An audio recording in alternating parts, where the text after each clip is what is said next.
the floor where they drop like bombs. Faceless voices running all the cons. Digital whispers in the binary night. No light, no face, pure sound, no sight. Stories unfold in the dark unscrolled. Echoes of silence, secrets untold. Waves crash loud in this audio cave. No mic, no fame, just the sound we crave. Tune and turn up, let the silence break. Raw, unfiltered, hear the earthquake.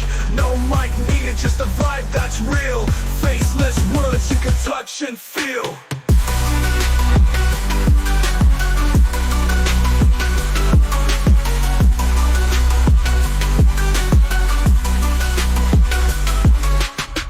In shadows, voices untamed. No need for spotlight, no claim to fame. Just a beat of life in a stream of thought. Every word a punchline, no need to be taught. Just listen close, no visuals needed. Raw conversation, unprocessed, unseated. Feel the pulse in every sentence said. No distractions, just thoughts in your head. Whispers of the streets, rumbling through. Faceless yet vivid, a world in view. No mic, just souls, connecting in flow. Pure and raw, let the rhythm go.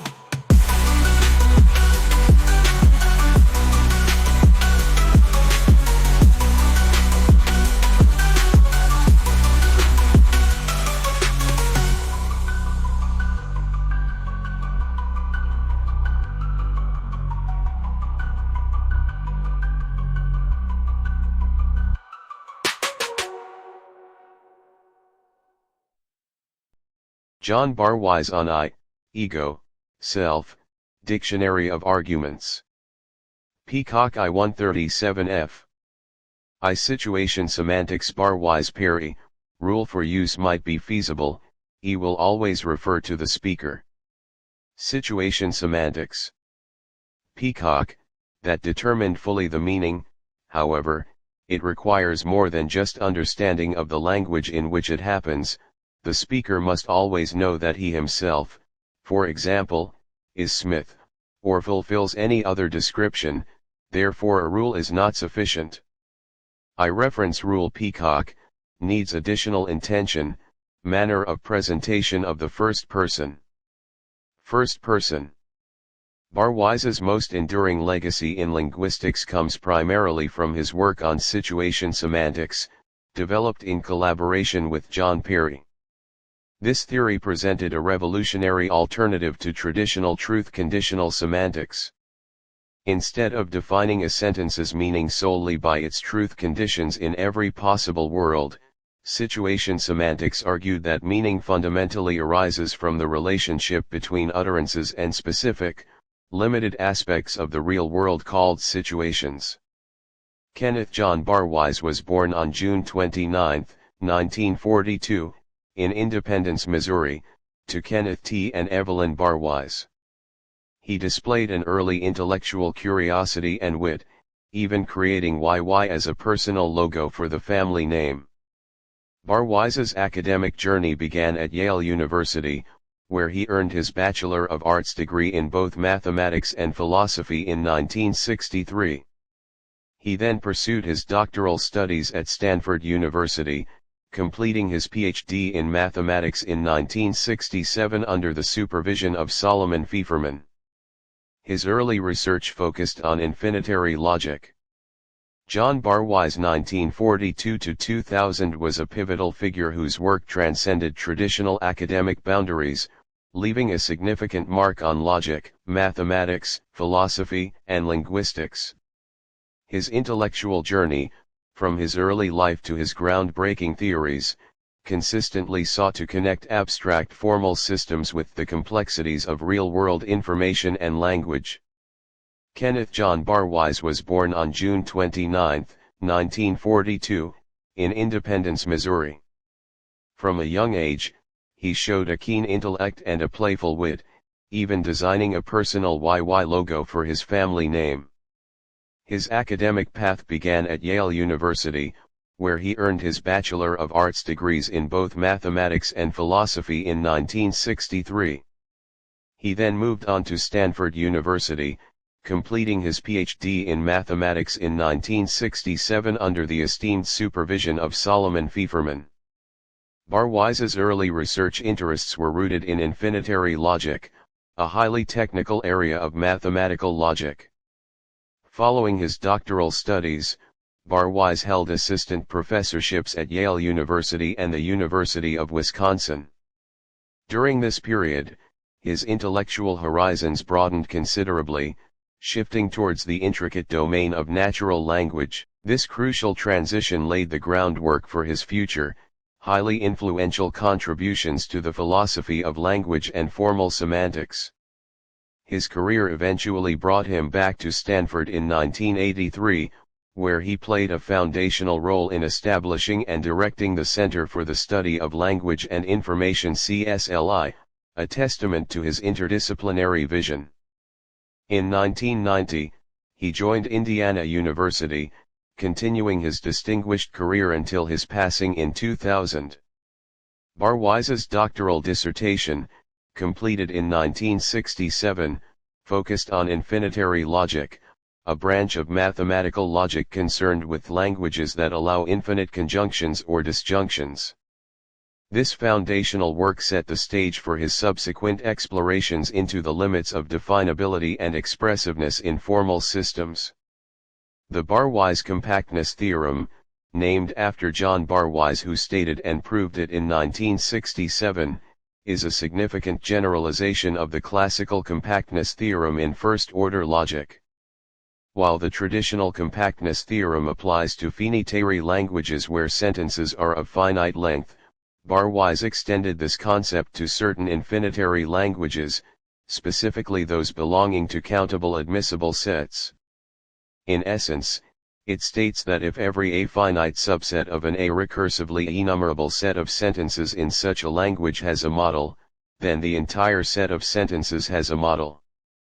This theorem is crucial in model theory, providing a powerful tool for constructing models, particularly in contexts involving sets and structures that are admissible in a precise technical sense, and has implications for the study of larger and more complex logical systems beyond first-order logic. His early published work, Admissible Sets and Structures, An Approach to Definability Theory 1975, directly stemmed from his dissertation research. This book delved into the properties of admissible sets, a powerful concept in set theory that provided a framework for studying recursive functions and definability in a generalized setting. While highly technical and rooted in pure mathematics, this work showcased Barwise's characteristic rigor and his interest in the fundamental structures underlying logical systems. It demonstrated his profound understanding of the mathematical tools he would later adapt and apply to more philosophical and linguistic questions. The slingshot argument is a family of arguments in philosophical logic, famously named by John Barwise and John Perry in 1981 due to their disarming simplicity and powerful conclusions. Attributed to various philosophers including Freya, Church, Gödel, and Davidson, the core purpose of the slingshot argument is to demonstrate that all true sentences refer to or designate the same thing, and similarly for all false sentences. This argument typically proceeds by a series of apparently innocuous, designation-preserving transformations between arbitrary true or false sentences, ultimately showing that they must all refer to the same entity. The slingshot has been widely used to challenge theories of meaning that posit facts, states of affairs, or propositions as the denotations of sentences, as it would imply that there is only one great fact or great falsehood, thus trivializing these concepts. While influential, the argument's premises, particularly concerning substitution and logical equivalence, remain subjects of ongoing debate. John Barwise's most enduring legacy in linguistics primarily stems from his collaborative work on situation semantics with John Perry. This theory, fully articulated in their seminal 1983 book, Situations and Attitudes, presented a revolutionary alternative to traditional truth-conditional semantics. Rather than simply defining a sentence's meaning by its truth conditions across all possible worlds, Situation semantics argued that meaning fundamentally arises from the dynamic relationship between utterances and specific, limited aspects of the real world, which they termed situations. This profound emphasis on context became a cornerstone of Barwise's entire approach to understanding meaning, recognizing that language doesn't operate in a vacuum but is deeply embedded in the circumstances of its use. Situations and attitudes forever changed the landscape of formal semantics by rooting meaning firmly in real-world contexts, providing a powerful framework for analyzing how we communicate about our surroundings. Building on the foundations of situation theory, Barwise tirelessly explored its broader implications for logic, truth, and information. In 1987, collaborating with John Etchemendy, he published The Liar, an essay in truth and circularity.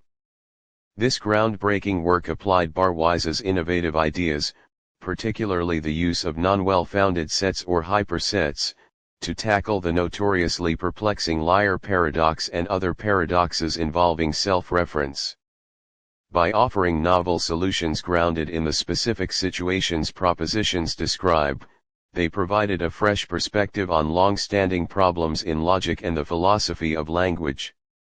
Barwise further articulated the philosophical and logical underpinnings of situation theory in his 1988 book, The Situation in Logic.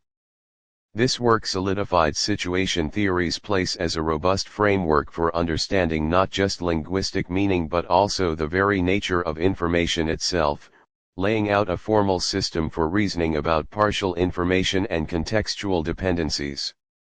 His deep interest in the mathematical underpinnings of circularity culminated in Vicious Circles, On the Mathematics of Non-Well-Founded Phenomena 1996, co-authored with Lawrence Moss. This book rigorously explored the mathematical theory of circularity and self-reference using hypersets, demonstrating their remarkable utility for modeling complex linguistic, logical, and even computational structures that involve loops or recursion. In his later career, Barwise expanded situation theory into a more generalized understanding of information itself.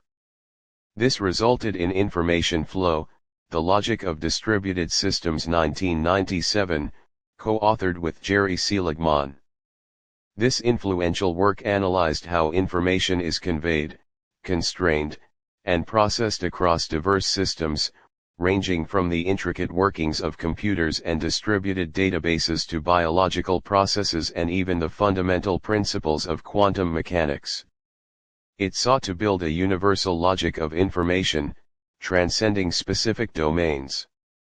Finally, showcasing his enduring commitment to education and the accessibility of formal logic, Barwise collaborated again with John Etchemendy on Language, Proof, and Logic 2002. Published posthumously, this widely adopted textbook transformed logic instruction. It integrated sophisticated software tools like Tarski's World and Fitch, which allowed students to visualize and manipulate logical concepts, making formal logic far more accessible and intuitive than traditional methods. This textbook stands as a testament to Barwise's belief that rigorous formal tools could be made engaging and understandable for a broad audience. Building on the previous detailed descriptions of his authored works, it's crucial to acknowledge John Barwise's profound influence as a curator and shaper of logical discourse through his significant editorial contributions. Beyond his groundbreaking monographs, Barwise played a pivotal role in synthesizing and presenting the state-of-the-art in various branches of logic, solidifying the foundations for future generations of researchers. Most notably, he served as the editor for the monumental Handbook of Mathematical Logic 1977. This comprehensive volume, spanning over 1,000 pages, brought together leading experts to provide authoritative surveys of the four main branches of mathematical logic: model theory, proof theory, recursion theory, and set theory. Its sheer scope and depth made it an indispensable reference work, effectively defining the landscape of the field for decades. Barwise's vision in conceptualizing and meticulously overseeing this massive undertaking underscores his encyclopedic knowledge and his dedication to consolidating and disseminating complex logical research. 8 years later, he again demonstrated his leadership in the field by co-editing with Solomon Fieferman Model Theoretic Logics 1985.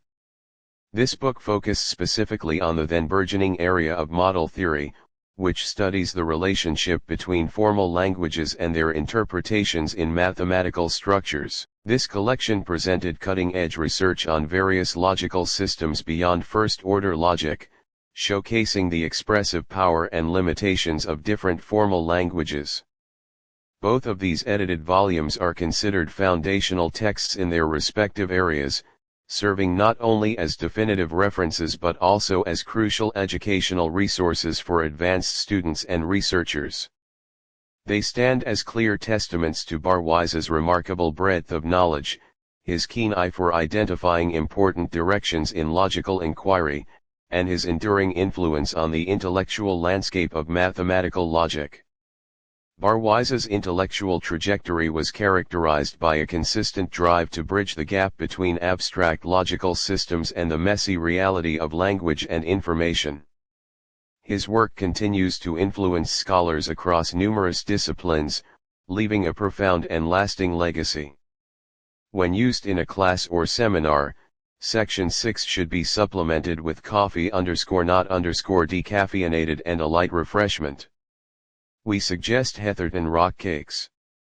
Recipe: combine 2 cups of self-rising flour with 1 tea allspice and a pinch of salt. Use a pastry blender or 2 cold knives to cut in 6 tea butter. Add 1/3 Cuban pesos each of sugar and raisins or other elements. Combine this with 1 egg and enough milk to make a stiff batter 3 or 4 tea milk. Divide this into 12 heaps, sprinkle with sugar, and bake at 400 degrees Fahrenheit for 10-15 minutes. They taste better than they sound. John Barwise, Admissible Sets and Structures 2.6. References: Walsh, Eileen, March 8, 2000. Noted logician K. John Barwise dies. Stanford News Service. Archived from the original on June 17, 2016. Retrieved March 29, 2015. Book of Members, 1780 to 2010, Chapter B PDF. American Academy of Arts and Sciences. Retrieved May 20, 2011. 2000 Annual Meeting of the Association for Symbolic Logic. The Bulletin of Symbolic Logic. 6.3, 361 to 396. 2000 doi 10.2307 421070. ISSN 1079 to 8986. JSTOR 421070. K. John Barwise Award, Symbolic Systems Program, Stanford University. Archived from the original on June 15, 2017. Retrieved March 29, 2015. Butterfield, Jerry, April 1986. Review of Situations and Attitudes by John Barwise and John Perry. The Philosophical Quarterly. 36 143, 292 to 296. doi 10.23072221, 9775. JSTOR 221, 9775. Moss, Lawrence S. 1989. Review of the Liar, an Essay in Truth and Circularity by John Barwise and John Etchemendy PDF. Bull. America Math. SOC. NS. 22, 216 to 225. doi 10.1090S0273-0979-1989-15770-4. Rutten, J.J.M.M. 1998.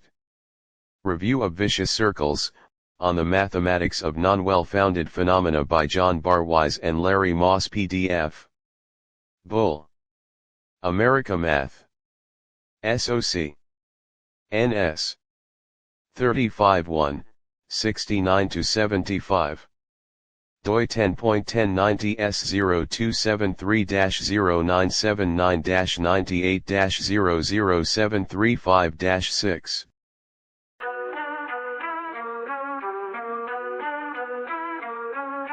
Mics on the floor where they drop like bombs. Faceless voices running all the cons. Digital whispers in a binary night. No light, no face, pure sound, no sight. Stories unfold in the dark, unscrolled. Echoes of silence, secrets untold. Waves crash loud in this audio cave. No light, no fame, just the sound we crave. Tune in, turn up, let the silence break. Raw, unfiltered, hear the earthquake. No mic needed, just the vibe that's real. Faceless words you can touch and feel.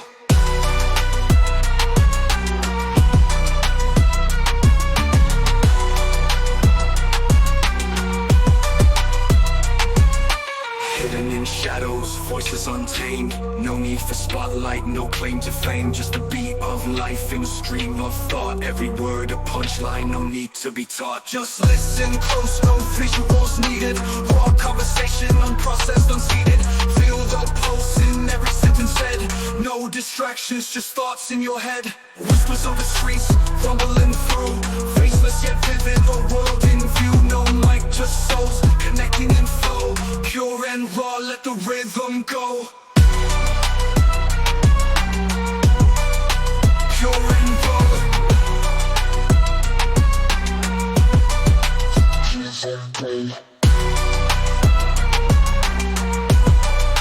Pure and raw.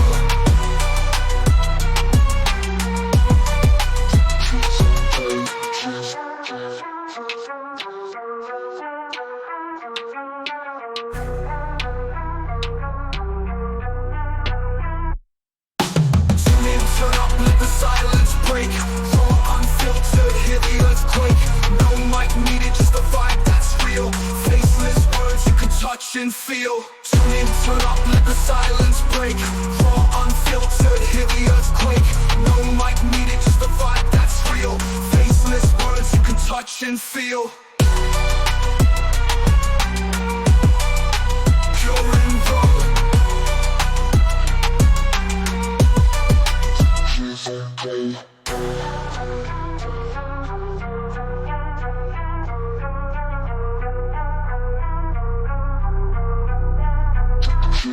Okay.